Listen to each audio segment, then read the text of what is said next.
मार्ग प्रशस्त हो। इंदिरा पांडे जी, जय श्री राधे। हे प्रभु, पहले सुना था कि गुरु मंत्र बिना पूजा पाठ सब बेकार है। महाराज जी, अभी गुरु मंत्र से पहले जो भी पूजा पाठ किया उसका क्या होगा? किसने कह दिया गुरु मंत्र के बिना पूजा पाठ बेकार है?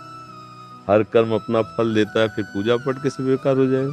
जिसने कहा गलत बात कही, ऐसा नहीं है। हाँ, गुरु की कृपा के बिना मोक्ष प्राप्त होना या भगवत साक्षात्कार होना ये दुर्लभ है। पूजा पाठ व्यर्थ हो जाएगा, ऐसा कैसे हो सकता है? जब यहाँ पाप कर्म करो तो वो फल दे देता है, फिर तो पुण्य कर्म क्यों फल नहीं देगा? ये गलत बोला, जिसने भी तुम्हें बोला गलत बोला, ये सिद्धांत नहीं है, ऐसा सिद्धांत नहीं। हाँ, जब भगवत प्राप्ति की बात आएगी तब ये हो जाएगा कि बिना गुरु चाहे शिव विरंच सम होई, बिन गुरु भवनिधि तरे न कोई। ये बात तो सिद्धांत में आती कि गुरु कृपा करके वो सूत्र, वो युक्तियां देते हैं, वो महिमा में मंत्र देते हैं, जिससे हमारा अज्ञान अंधकार नष्ट हो जाता है और हम उस ज्ञान के प्रकाश में देख पाते हैं कि हम भगवान के स्वरूप हैं, भगवान के अंश हैं। ये बातें आगे की हैं, पर पूजा पाठ व्यर्थ हो जाता है, ऐसा है, सब गलत बात है। पहली बात तो सोचना ही नहीं। अच्छा, अब दूसरी बात, जब हम नाम जप करते हैं, पूजा करते हैं, तो भगवान कृपा करके उसका फल ये दे देते हैं कि वो अपना मार्ग देते हैं। जैसे आप वृंदावन आए, संत समागम करे, ठाकुर जी के दर्शन करे, ये आपकी पूजा पाठ का फल है। भगवान ने कृपा करके फल दिया, अब इसका फल आगे और बढ़ेगा। तो कोई चीज ऐसा नहीं है कि वो आपका बेकार चला। जब पाप बेकार नहीं जाते हैं, वो भी हमें भुगताना पड़ता है, तो हमारा पुण्य कैसे चला जाएगा? ये तो बिल्कुल ही बेकार की बात है, समझे? और इसमें रोना क्या है? हमारे पुण्य बेकार हो जाएगा, रोला है? अरे इसमें रोला क्या, समझना है।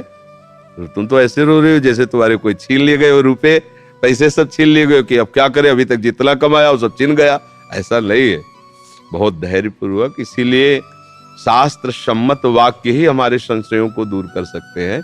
मनमानी बोलना, तो कोई भी गली चलते कुछ भी उपदेश करे थोड़ी माना जाता है, ऐसे नहीं माना जाता। पहले देखा जाता है कि जिससे हम उपदेश सुन रहे हैं उसमें बात है कि नहीं है, आचरण है कि नहीं है, जीवन है कि नहीं है। ऐसे थोड़ी कि बेमतलब की बातें उपदेश कर दे। ये दंड का अधिकारी होता है, भगवान उसे दंड देते हैं। अगर गलत किसी को गुमराह करे तो भगवान फिर दंड देते हैं उसको, उपदेश देने वाले को, तो उसकी दुर्गति हो जाती है। चाहे जितना पूजो, बाद में नालियों में ही पड़े मिलोगी तुम्हारी छवियां, तुम भी दोनों। अगर सही उपदेश नहीं दिया, सही आचरण नहीं किया, तो दुर्गति हो जाएगी। क्योंकि ईश्वर है एक, सबके ऊपर है, सबको देख रहा है, हर समय देख रहा है। इसलिए ये बातें बिल्कुल गलत है कि हम पूजा पाठ करें और गुरु नहीं बनाए तो हमारा बेकार हो जाए, ऐसा नहीं है। जैसे आप देखो, वृंदावन आए तो आपको किसी से पता तो पूछना ही हुआ ना, वृंदावन किधर है, कहाँ जाना है। बस यही गुरु का काम होता है। भगवान कैसे मिलेंगे, क्या करें हम, वो गुरु आपको मार्ग बता देते हैं। वैसे ही चलो, भगवान मिल गए।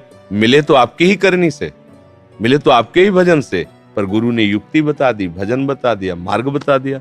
तो ये सब बहुत सुनना भी चाहिए, बहुत सोच समझ के। नहीं तो जैसे भोले भाले हैं, सुना वो परेशान हो रहे कि हमारा जो 10-20 रुपया की अगरबत्ती लगाई, 2-4 रुपया का लड्डू को भोग लो, सब बेकार चला गया, ऐसा मन में आता है। ऐसा बेकार नहीं गया, एक क्षण का भी किया हुआ पूजन भजन कभी व्यर्थ नहीं जाता।